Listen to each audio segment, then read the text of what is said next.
माई कर्मा कुछ नहीं जानती, सिर्फ ये जानती है कि ठाकुर मेरा है।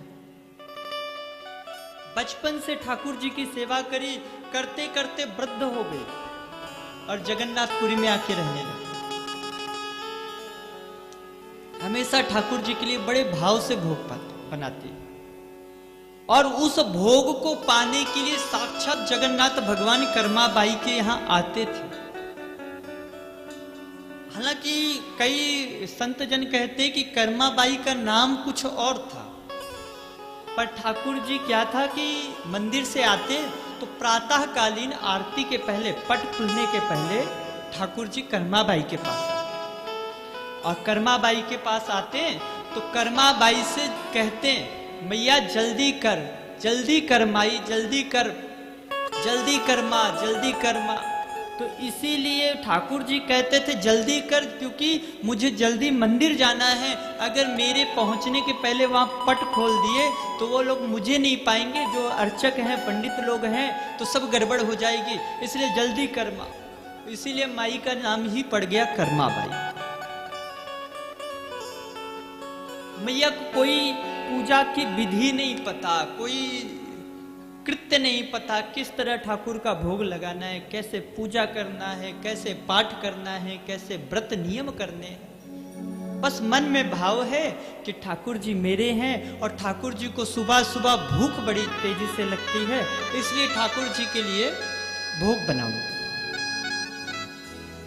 मैया प्रातः कालीन उठती, सबसे पहले उठ के बटुआ उठाती और बटुआ में तुरंत खिचड़ी का भोग बनाने लगती। मन में चिंतन करती जाती, मेरो कन्हैया आतो होइगो, ठाकुर आता होइगो।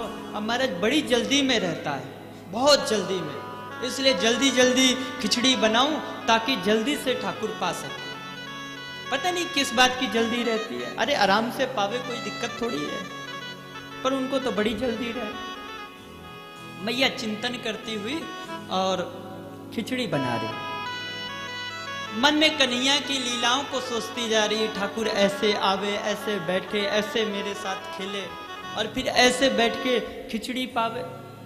सोचते सोचते मैया दातून कर रही थी और दातून करती हुई उसी दातून की ही डंडी से जल्दी जल्दी महक आई कि खिचड़ी शायद जल रही है।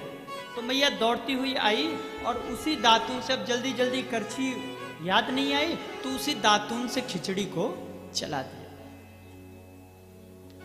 उसी समय वहां से बगल से महात्मा निकल रहे थे। एक महात्मा ने देखी, अरे राम राम राम, ये भोग बना रही है, जूठी दातून से ही खिचड़ी हिला रही है। ए मैया क्या करती है, ऐसे भी कोई करता है क्या? ये सारा भोग झूठा हो गया। और ऐसे भोग बनाती, ना नहाया, ना धोया, ना बर्तन धोया, ना चौका लगाया, ऐसे भोग पवाएगी। तो क्या करूं बाबा? बोले ऐसे भोग नहीं पवाते। तो क्या करूं?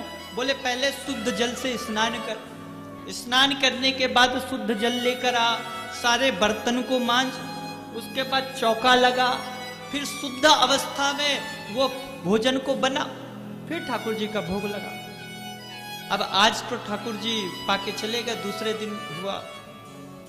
अब बाबा ने कही थी, संत ने कही कि ऐसे भोग नहीं बनाते, सो आज कर्माबाई चल दी। बोली आज तो ठाकुर को मैं भोग ही पवाऊंगी। अब बूढ़ा शरीर अपने बर्तन वर्तन उठाई, चल दी समुद्र के किनारे धुलने, बैठ के बर्तन धुल के आई, चौका लगाई। भगवान आए, देखे अभी तो यहाँ बटुआ भी नहीं चढ़ा, अग्नि भी नहीं जली।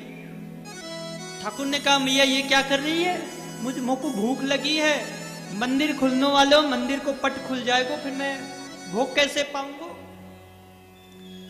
मैया ने कही देख लाला, आज तो मैं भोग बनाऊंगी। क्यों? वह बाबा ने मोको डांट के गयो, बोलो ऐसे भोग नहीं लगाते, सब जूठा अनूठा कर देते हो, इसलिए आज मैं भोग ही बनाऊंगी। इसलिए लाला आज तो को थोड़ा इंतजार करना पड़ेगा। आज कन्हैया भूखे पेट चले गए। आज कर्माबाई की खिचड़ी बनी नहीं तो ठाकुर जी को जाना पड़ा। मन में विचार, और ठाकुर परीक्षा अवश्य लेते हैं। अगर आपने संबंध जोड़ा है तो उस संबंध में कितनी परिपक्वता है, कितने अपरिपक्व हो संबंधों को लेकर, ये ठाकुर कहीं ना कहीं परीक्षा अवश्य लेते।